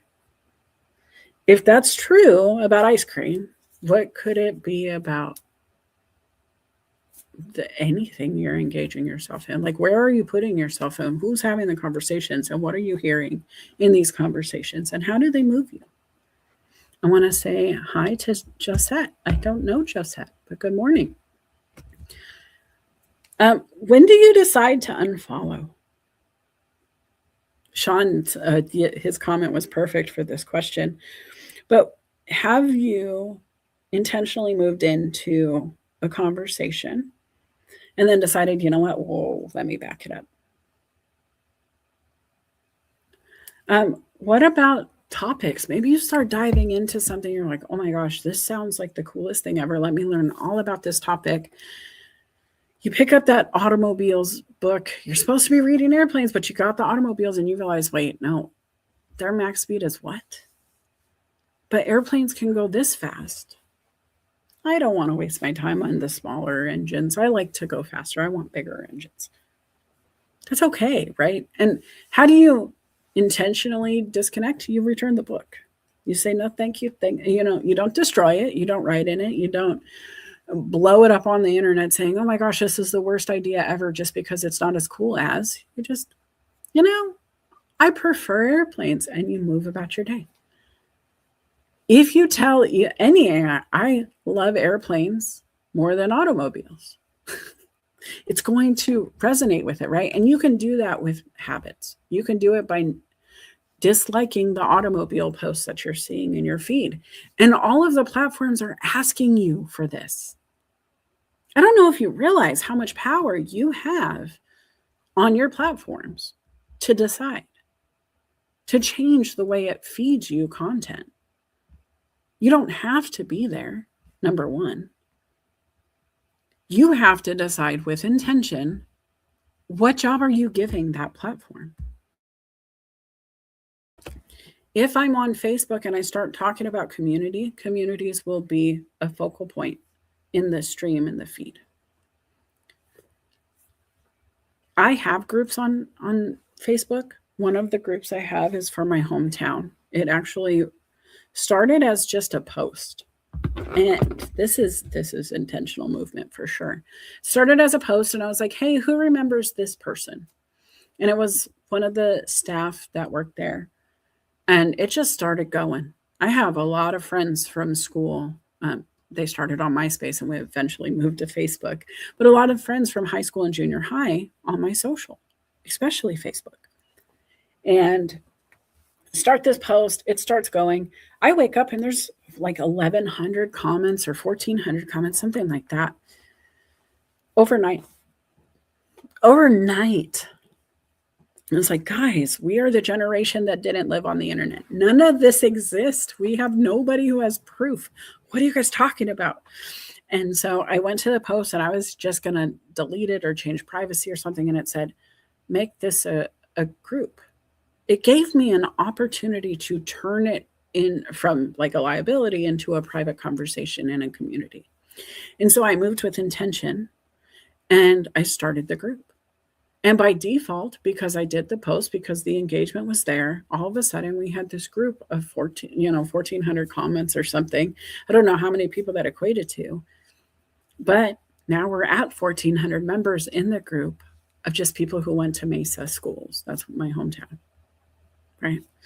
And so intentionally, I will share music from that time frame, any of those TikToks, Facebooks, Reels that I see because the music speaks to what I listen to, or, it's listening to me. It knows that I like Missy Elliott. When I hear those things, I will share them. And I intentionally am just sharing it like I would to you in a DM. I use that group like a huge group chat. And nobody would love me if I started a group chat of that size. But when I call it a community, when I call it a group, and I don't make it a DM, everybody's there. Right? It's intentional action in a way that's better received than not. Still the same concept. I'm still sending out a message to all of you at the same time in that group, but I'm not doing it in a DM, so it feels more optional. You don't have to engage. You don't have to see it in multiple ways. And so, guys, any of that stuff you're seeing, any of those DMs you're part of that you didn't join, any of that stuff, you can move away from it. If you're on LinkedIn to find work or build community and what you're doing is actually losing jobs or, creating ripples that lose community, maybe you assess your actions. Maybe you change who you're hanging out with. Think about what you're up to. Are you guys awake? Are you still there? If you're new to the show, I'm Melissa Ann Houston, cultivator of dreams, motivator of human capital. My website is document-then-act.com. It is the premise in which I think all success lies. Truthfully, guys, if you're not writing down what you're trying to get accomplished every day and acting on that list, you should change that. You can do this by yourself. You absolutely can get into productivity 101 by asking yourself a few questions. Are you busy or productive? What are you working on? Break it down. I like 3 to-do lists. AI gave me this, and that's cool. I really like it. It's fine. But urgent for me is today's to-do list. Then I have this week's to-do list, and then I have after. And that could be in 8 days to 8,000 days. It doesn't matter. It's just after. And what I like to do is get very productive on that to-do list today. And once that to-do list today is knocked out, I can move into this week's. And if I'm so productive that I could just knock out this week's to-do list, then I can move into after. And I'll be honest, if I'm producing to-do list after to-do list of execution, I'm getting a ton done. If I'm just scrolling, if I'm just reading, if I'm not putting anything into action or anything on paper to act on after I've absorbed it, I'm just busy. I might be reading, I might be hearing, but I'm not actually acting on anything. Those kind of things slow me down. If I only have so many hours in a day, how many hours can I dedicate to not being productive, but still being able to produce results? The ROI. What is the return on investment on your time? So it broke it down into urgent but not important. important but not urgent, and what actually moves the needle. And this varies by person. I'll be honest. You run out of milk on a Saturday morning, and there might be 3 different opinions on that milk being gone and going to the store and how important that trip is, right? Because some people's Saturday morning cereal is life. It's the thing they look forward to every week. It's why they go to work, is just so they can pick their cereal, drink their milk, have the cartoons, do the thing. And if you run out of milk, man, that's urgent. That moves my whole needle. What do you mean I need milk now? Others might say, hey, need milk. It's an important staple in our fridge. It's something I'm going to use often this week for cooking or whatever. But I don't have to do it right this second. And others are like, okay, my kid wants it, but I have to and go to work, do this. So you have to delegate or move the needle and say, I'm sorry, child. You do have sustenance. It is urgent for you, but it's not important in this moment because you are sustained, you are healthy, you are fed, and I can pick it up on the way home from work. And that's hard to set the boundary, guys, because unless they're an infant who needs milk to survive, the kids will be okay without milk until lunch or dinner or whenever you come home. As long as they have other things to drink and eat and sustain themselves, they can have pancakes without milk if they need to. It's terrible to think that. I don't even know why I said that. That would be no, they can't. I retract that. If I'm having pancakes, now it's an emergency level 5 milk need. But if they're not, maybe they can get away with it. Maybe they have eggs and toast and they just have some juice instead, right? Urgent, busy, productive, your friends, those DMs.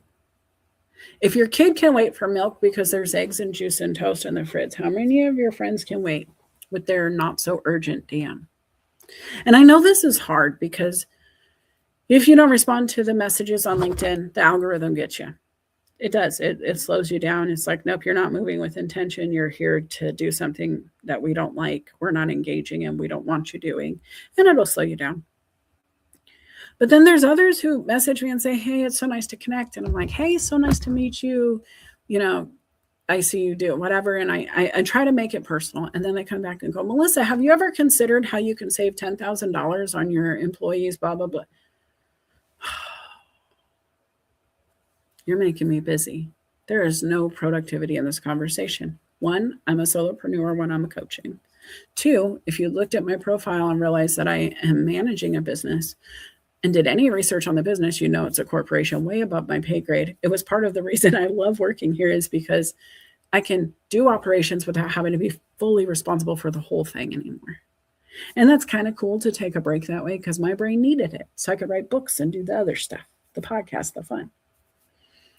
But when they come to me and they pitch slap me, they're making me busy, not productive. They're being busy, not productive. Because if they did any kind of research. Now others say, oh, well, it's AI. It doesn't matter. Cool. But you're not going to produce a network. Not in my circle. We're not going to engage in your AI chatter. If we want to talk to AI, trust me, we're building something for ourselves. And so if you're moving with intention, how are you reaching out to your people? That matters too. If you don't know how to network, show up and support.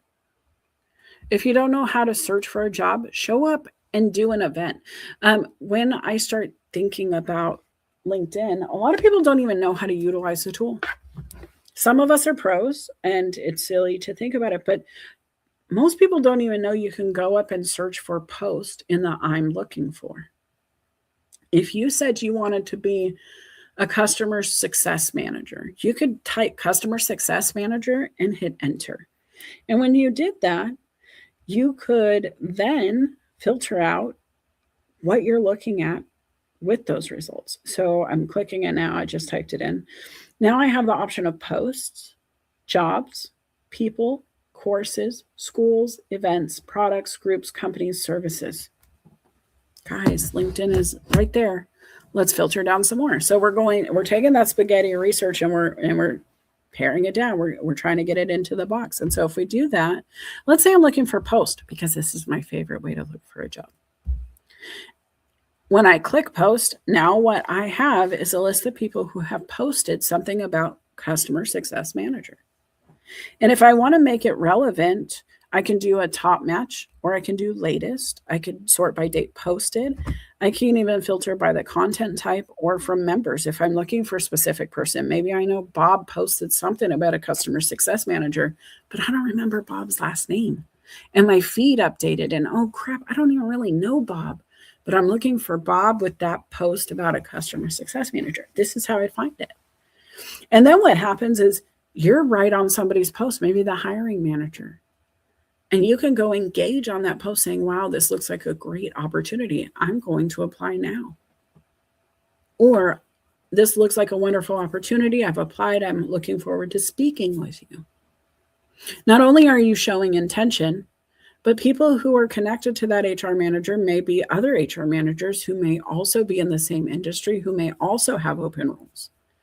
And so you might be opening a conversation by just having the conversation in the chat.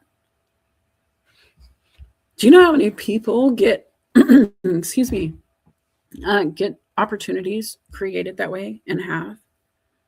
If you have, please mention that in the comments. Have you ever had somebody come to you and say, hey, I saw you on a post. I saw you in the chat. I saw you in the room. I would like to talk about, and then they insert an opportunity. And I'm not talking pitch slap where they're coming to sell you something, but where you could collaborate or entertain a new opportunity, where you could grow in some way, maybe partake in something for free. I hear it a lot. I actually coach people on how to make these conversations happen, right? Many a time I am hearing success stories from my customers coming and going, I can't believe it happened. I just made the comment and then so-and-so showed up with an opportunity. Let me look at this. So customer success manager, first thing I see, no edits on filter.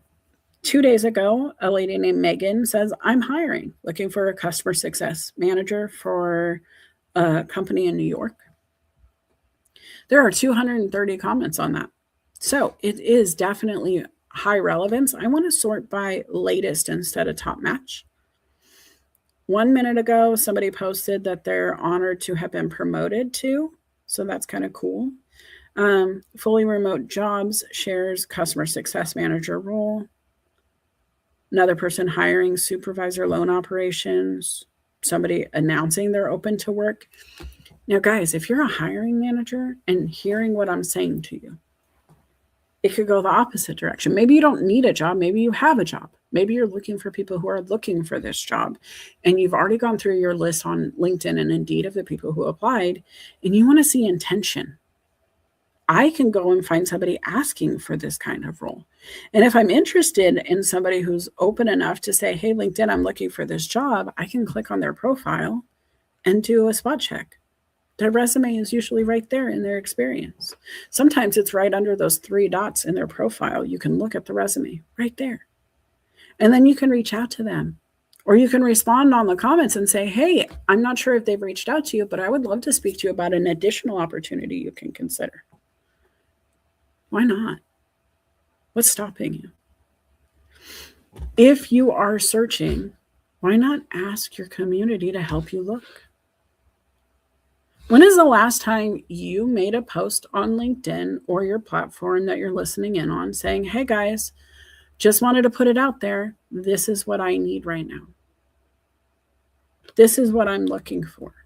This is how my network could help me. If you want help, you have to ask. They need to know. The other thing you could do is put it in your about section. Maybe you don't want to, put it out there in a post. You don't want to seem needy. You don't want to put on your open for work banner. And so you're just telling your friends, and that's okay. I do think it's harder for people to find you. I think it's harder for our friends to remember to keep you at the forefront of everything they're doing in a way that LinkedIn would allow or the algorithms would allow. If your friends are in an industry you want to work in and you tell your friend, hey, I want to work in this industry and you're engaging in it, you're training the machine to help you. And you're also asking your friend for help, which then can train them to look at their machine to keep an eye out for you. They can do a quick Google search for you and say, hey, well, I got 10 jobs in this area that match what you're asking for. Searching sometimes means calling out. Hello, is there anybody out there? Can anyone hear me? One of the most famous lines of Titanic for me to in my brain, at least, right? Because it's one I could do without a lot of practice. But it's what I feel like a lot of people on social are doing often, and that's the memory that it activates for me. It is the who's out there? Are you listening? And if you're listening, do you know why I'm here? Because that's the next step. If people find Melissa Houston on LinkedIn, I hope they know that I'm there to share my story, to inspire others to do the same. I hope they know that I'm here to help. If they needed to reach out with a question, a concern, they can. If they need some time, some friends, some people to hang out with, I hope they can find that here. I hope that something I talk about inspires them to do something different in their life. I hope that they look at my podcast and go, wow, she used AI to do the visuals. I could do that. Oh, wow, she's not on camera. I don't have to be. Oh, wow, nobody gave her permission to be her. She just did it, and the sky didn't fall. Hey, Chicken Little, let's do this. I think my intention should be seen and known and heard, especially if I want people to follow me. Like, what is she doing here?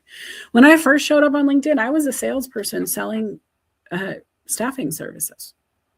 I was a certified staffing professional helping employers with co-employment laws, helping recruiting, full cycle, full desk. It was all the good stuff. And I loved it. But I was selling. I was pitching in your DMs about your business needs and your onboarding practices and how I could help. And could we just get together? Eventually, I left that employer. Eventually, I moved into background screens. And eventually, that's what my focus of the conversation was in the DMs. Are you compliant? Do you know about this law? Do you know about this requirement in your industry? Can we talk? And then COVID. And once COVID happened, I didn't care anymore, guys. I'll be honest. I had been in the industry, background screening, working on my own with this client for a long time. And I could feel the shift. I knew something was changing. It was before he had passed, but he was sick and I didn't know he was sick, but I could feel there was a difference coming in our relationship. There was something not spoken and I could feel it in my soul. So I was like, I'm just going to go to LinkedIn and really start talking about my services. And so I did. And then I was really bored with the way LinkedIn was looking. I am a big fan of color. Can you tell by the screen? And so when I was on LinkedIn and I was trying to figure out what I wanted to do there, I knew I was bored and I had to do something different. And so I really slowed down the people who liked color. There were posts that slowed me down. The algorithm started feeding me people like Victoria, who was hosting these posts where you could go on, copy paste your answers to a question. You could tell people who you were trying to connect with. You could intentionally go into the comments and engage with each other. And some of those posts were as simple as, here is my coloring page and Skittles. If you would sit down and color with me, we should connect. Bring your own Skittles. And I was honest with who I was. I would love to color with you, but I'm not sharing my snacks. I'm a spoiled brat. I like my Skittles. They're my Skittles. I'll buy you a bag though. Like, I will give you your own. Just don't touch mine. When you're on LinkedIn, what's making you stop? What's making you pause? What makes you say, hey, I want to intentionally seek more of this human out? Do you even know what you're looking for in the humans you're connecting with? Is there a fun or a passion that you align with? Is it just, Jerry Springer, as soon as you see the chaos, you're in? Because that chaos could be great if you're a reporter. It's great if you work at a news station. It's wonderful if you're TMZ. But what does it do for your job search? What does it do for you if you're engaging in chaos and you're looking for work and then your prospective employer clicks on the comments section of your profile? People scroll your profile all the time, guys. with intention, they find you. Lots of people on these platforms are moving with intention or they're not. And you get to decide what that looks like for you. You get to decide what they find. And if you're in marketing, if you're in business, if you're doing this to get a role or get in front of the right people, when you're in front of them, what are you showing them? Because as you scroll, you engage. You might even like things that you don't even really necessarily have, you might not have read fully. You might not actually have taken in and processed. It might start as a, time management 101 on LinkedIn, and you don't read the post, but you just like the post. And by the end, they just say everybody's terrible and all humans are the worst and nobody understands time. And you like that.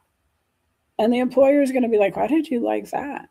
What about that did you like? And you're like, oh, the opening line, I like time management. I didn't know he said it was a lie. Are you intentional about your support? You are putting your brand in alignment with every brand you like and comment on. What does that look like? For Careers, Chaos, and Coaching with Felipe, we have chaos intentionally. And we don't plan to fight at this mile marker or anything like that. But we do give space for the chaos to occur. We do give space for us to banter about a topic and have the quote unquote argument for the sake of the viewers, listeners, right? Subscribers, the people who want to hear what we have to say and why. And when Felipe and I are bantering or having the conversation or, sharing our dueling perspectives, sometimes we overlap a ton on a topic, a concept, and other times we don't. And then in the chat, you'll see how some people go, oh, no, I get it. And others are like, no, I'm with this person. And that's okay. But what we hope is that at the end, everybody is seeing that all perspectives are welcome. Nobody thinks they're right just to be right. We do joke about being right, but the truth is we're all here to learn from each other. We're all here to push ourselves beyond our comfort zone. We're here to be corrected by the audience. There's a lot of times where we'll get DMs during the show and they're telling us, you guys need to be nicer to each other. And we're like, we hear you, but there's 37 other messages going, oh my gosh, I love this energy. And we have to look at the ROI for us. How do we feel at the end of the energy exchange? Most of the time we feel pretty good. If it doesn't feel good, we come back and we address it. Sometimes it's just the fact that, technology is the frustration. We address that too. Stop using multiple things at the same time. Do it from different devices. Whatever it is. Assess, move, data, document, act, track, adjust. You got to figure it out. So what does this mean? We need to know what the outcome is before we start. If we're talking about ROI, when you talk about a return on investment, when you talk about investing into something, wise people have an estimate of what they're expecting in return. If you sell a product in a retail environment, you have your cost, hard cost for goods. Then you have the cost to get it to the shelf, well lit with a sticker and a person who can check you out or help you understand the product and then move you into a sale. There is a hard cost for that service once it's in the store to get it to your home. And so if you know that's true, you know that your cost has to encompass those costs. And then there's other things like the government wants taxes. And so you have to enclose those costs into your cost for the customer. And the price just keeps going up. But if you know you're going to sell a product, you need to know what the margin is to take home. You need to know what your return is going to be so you know you can pay all of the variables that are building up before you ever make a sale.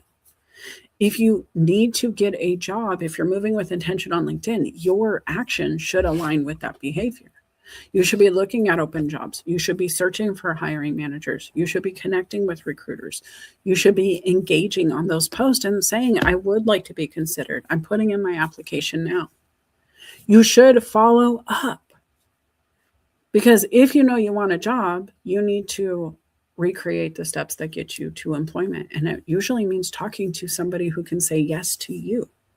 How do you get in front of somebody who can give you a yes? you move yourself to the front of the line. Sometimes that's an online application. Sometimes that's an in-person arrival. Sometimes it's a phone call, an email, a thank you email, a follow-up call, whatever it is. You need to know what the finish line looks like. And if you're not there, you need to keep inching further, right? You need to keep moving forward.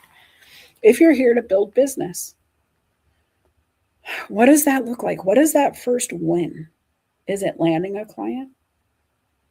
Is it having 10 clients? Is it replacing your day-to-day income at work with your online product sales service so you can be at home? Is it growing into a thought leader? Do you want to monetize your social media platforms? These are questions you have to answer. And you know what? They can overlap. They can all be true. They can all be true at once. Where is Lauren Sermon when you need her? She is somebody I think of quite often who has enveloped all aspects of her life into her movement here. She's somebody who I coached with. She coached with me, right? She called me one day. We had a quick coffee chat, 15 minutes. That created a friendship that stands to this day. She has evolved her online presence to have her own show. She is a thought leader. She has a huge following. She also has transitioned between careers here. She has grown into different roles. She has monetized her platform. She has become paid for advertisements and sponsorships. She has done her thing. I can't tell you what her finish line is. It's none of my business to tell you. But I can tell you she has moved multiple pieces towards the finish line. She's not just doing one thing. She just keeps moving forward multiple things. She's a little bit of a spaghetti brain too. She likes to have multiple irons in the fire. She works best when she does. She thrives in the same chaos. Tell her I said so. It's a good recommendation. But what does the finish line look like for her? She would have to decide. Can she move all of those pillars forward? Yes. Felipe is talking about, and Felipe, are you still there? Felipe has his books. He was in the collaboration books that became international bestsellers that I was published in.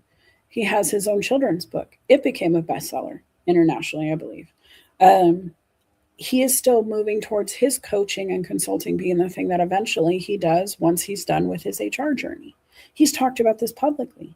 He knows what his finish line looks like, but he's growing everything while he's here. He still talks HR. He hasn't shifted away from what he's doing now, but he's still growing the consulting on the other side.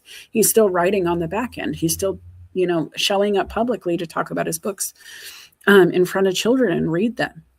There's so much happening. But do you know what your goal is, right? The only reason it works is because Felipe got clear and he talked about it. Only reason I have grown into what I've grown into is because I got clear and I had a plan and I set aside intention. I even scheduled when I was going to grow certain things because I believe everything has a season, just like the crops. What is your finish line? What does it look like? And you can have more than one, right? But what is your intention for LinkedIn? For your other socials? Is the intention just to use it to disconnect? Because that's okay. That's allowed. Is it giving you everything you're hoping for when you're there? Can we refine the algorithms as the finish line if it's just disconnect time? What does it look like? When you move with intention, you set intention, you get serious about what is allowed to come in and out of your mind. Even in something as simple as this, guys, everything changes. It has a ripple through your whole life. When you document, you act, you track, and you adjust, it's not just one premise of your life that does this. It's every facet of who you are becomes to automatically think this way. When you're an Olympian, you train, right? And when you train, your body gets to understand the training behaviors. Your body understands what you're asking of it. Your body starts to rise to the requirements you're setting for it. Same thing happens with your network. Same thing happens with your behaviors in every facet. I am multitasking. Sorry if I sound really unfocused. I'm trying to send a link to somebody who wants to join. We have about 20 minutes left and only 10 of that is really available for conversation, guys. So 10 minutes left to chat. If you want to join, let me know. Message me on LinkedIn. That's where you'll get the link. But let's talk about documenting. If you could right now, just write down the thing that's coming up for you. Like, what is working in your algorithms? What isn't? What's working in your network? What isn't? What's working in your data time, your device wellness chart? Are you doing it the way you hoped you would? Because if you're job seeking and you're spending 20 hours on Facebook a day, but only an hour on LinkedIn and Indeed, and you're not sleeping but 3 hours, you're doing it wrong. If you're, spending more time in play than you are at work, you're doing it wrong. You're not going to get to the place you need to be unless you're putting in the time you need to put in. And that's the hard part. And so did your search just change your next step? And if it changed it, did it move you closer to your goal or away from? That's something you should just be asking yourself every time you shift from one video to the next, from one social platform to the other, wherever it takes you, just ask, did I just change my search? And if I did I get closer to the goal or away from? Christine, welcome to the stage. How you doing? I'm good. I'm driving, so hopefully the connection is okay. Can you hear me okay? You sound great. Okay. Yeah, my last 2 jobs I found on this platform, but I really liked your pro tip about commenting on like the people that you want to see your post. What I've noticed is I get a lot more attention from recruiters whenever I post a video for some reason. So I have to make more videos, but it gets a lot more. It's not always the likes and the comments, but I get a lot more connection requests and job possibilities that way. But I'm going to do what you said and see what happens when I do that. That's the first thing.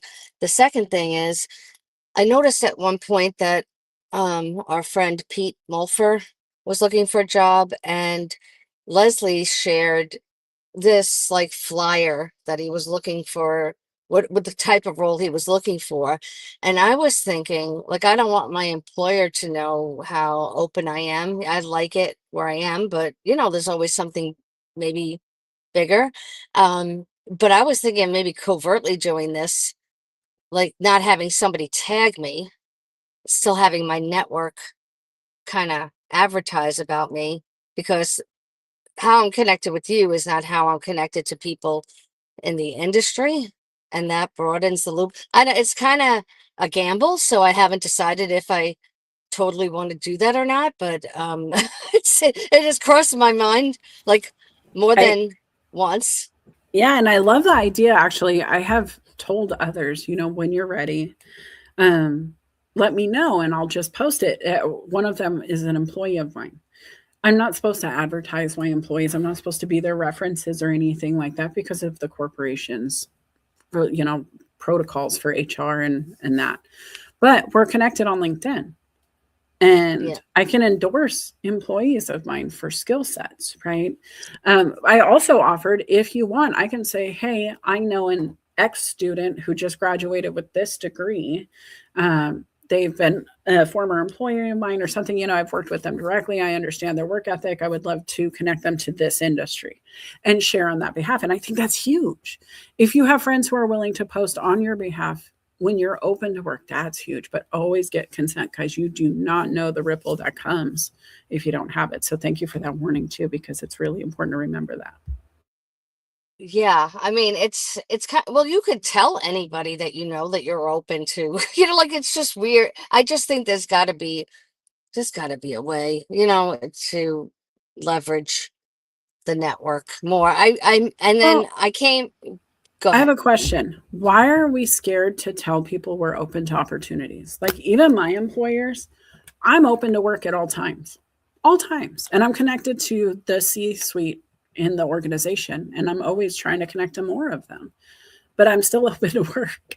And if they ask me, I can explain I'm open to work because it brings a lot of attention to my profile. It brings opportunities. And if they listen to the show, they'll hear I keep my open to work open. So those job titles my friends are looking for will be delivered to my inbox, and I can share with my friends who are looking. And it's a Yeah, I mean, strategy, right? yes, there's a difference between your employer knowing that you're always open to I think my employer is aware probably that I'm always open to, somebody wants to talk to me about a great opportunity. I'm not going to say, I'm so loyal, I'm not going to say no, right? Um, but it's a difference between that and publicly advertising on LinkedIn in a big way throughout your network, get me this kind of job. Yeah. So, there's levels, but that's what I miss also about the audio recordings in some way, because they weren't recorded. So I didn't put this in the chat. I don't think anybody's hopping on and listening to me, but if they are, I also am okay with that, but I'd rather sometimes it not be listened to and just disappear into the abyss, right? Because you had some privacy in that we don't have anymore, but you take the good with the bad and whatever, right? So yeah, I just wish I would love for the people in that network, like Leslie or yourself or other people, to share a flyer about me, about what my abilities are, etc. And then I was going to mention one other quick thing. I had a call recently with one of my grad professors about using my company to set up like a class to get a credential. And this professor was like so profoundly impressed with me. He said he's watched me over LinkedIn and my growth and my this and that. So you don't never know who's watching, and he wants me to do all sorts of stuff, from like speaking to the students, teaching there, doing a commercial. It's insane. Like, you just don't ever know who's really watching on LinkedIn, even if they're not always engaging. I love this, guys. I've been watching Chris a long time on this. Okay. Like, she has been in the audio rooms. We've had a lot of conversations, and I'm so glad they weren't recorded. And to be honest with you, Chris, some of these events, I get these AI clips, they generate them automatically through StreamYard. And I'm happy that they'll do that for us. But sometimes they clip stuff you've said where I'm like, I'm not putting that on my socials. I'm not taking that. I'm not telling all of YouTube what she said. They'll have to watch the video. But it is there.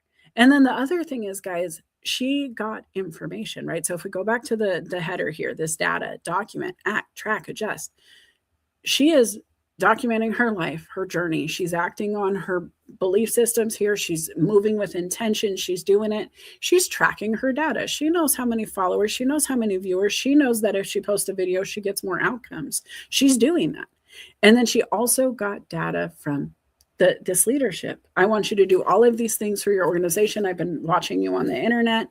And now she can adjust herself and her perspective, because while she was doing everything else she was focused on, she was still intentionally moving towards this human. She had no idea.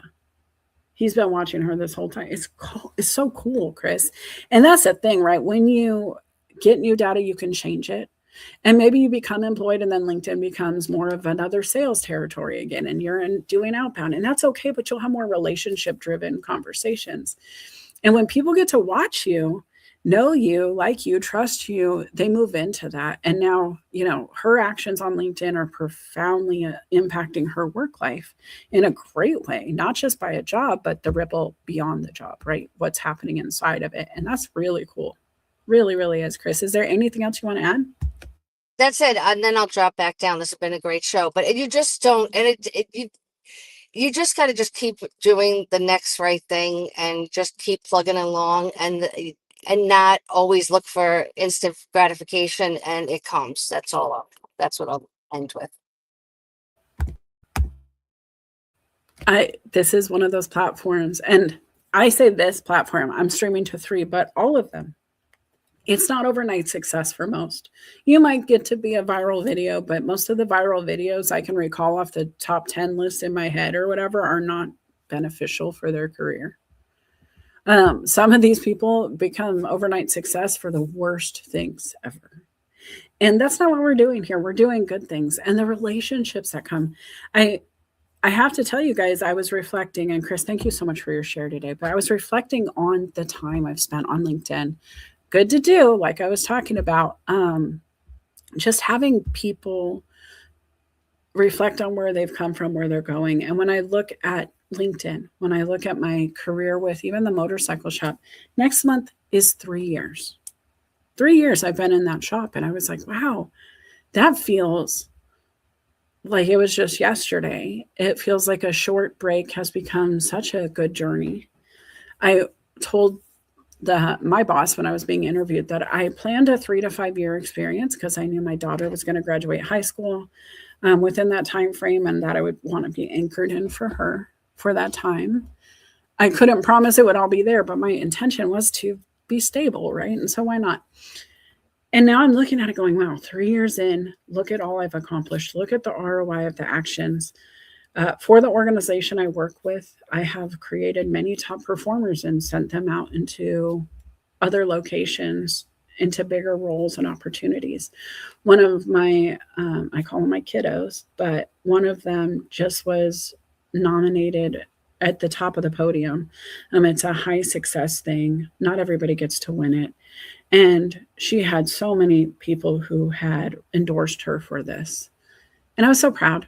She's a young one, but she's one of the best in the industry. And I not just our organization, but in the game, in the industry.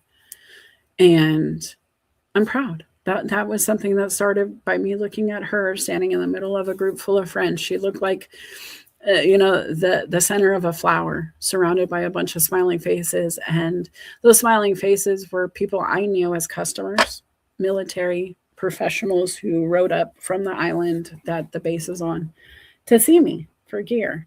And they became some of the kiddos, my kids, the ones that don't have parents in town, but needed somebody to yell at them to ride safe. They delivered her to me, and they said, she wants to work here. And guys, if we're on LinkedIn, let's talk about it. That is not a way to get a job, right? You don't have a group of your friends surround you. Well, you don't speak and they speak on your behalf. But there was something so cute about this moment of her community coming together going, we are going to support you. If you faint, you're surrounded. She was just so timid, but she wanted it so bad. And I asked her, I was like, you want to work here? And she nodded like a cute little Disney character, up and down aggressively. And I gave her a shot to come in for an interview the next day alone. And she nailed it. And so I offered her the job, and here we are. And that's one moment. There are so many humans I have been able to engage with and have some kind of ripple with, and them in my life, changing the way I look at things, changing perspective.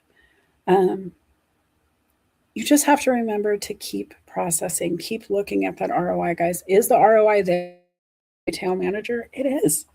Honestly, I'm very spoiled in my role. Most retail managers they have all of this chaos within their organization. They have, the holidays are coming. I'm going to say it again. We're not far from the holiday season. And usually that's chaos for retail managers. For me, it's going to be a time where I can invest in myself again. I will slow down.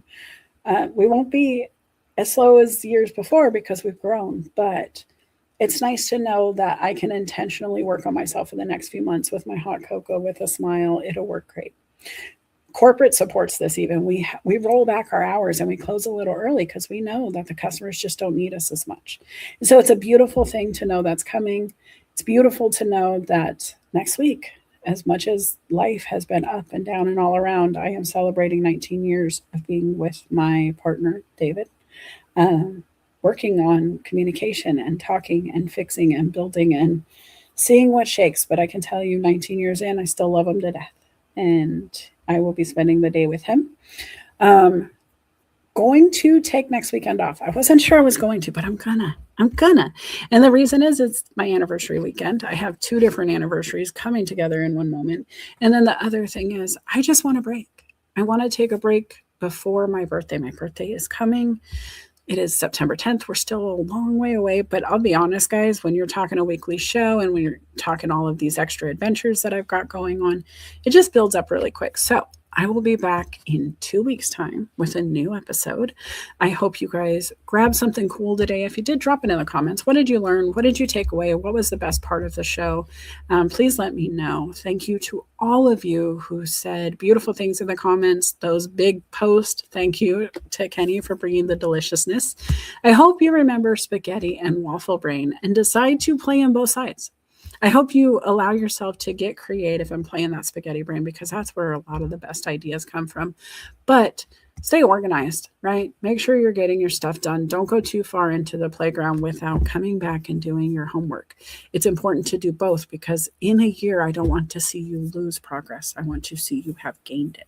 If you need anything, you reach out to me. If you want to learn more about me, go to documentthenact.com. Otherwise, guys, I'll see you next time.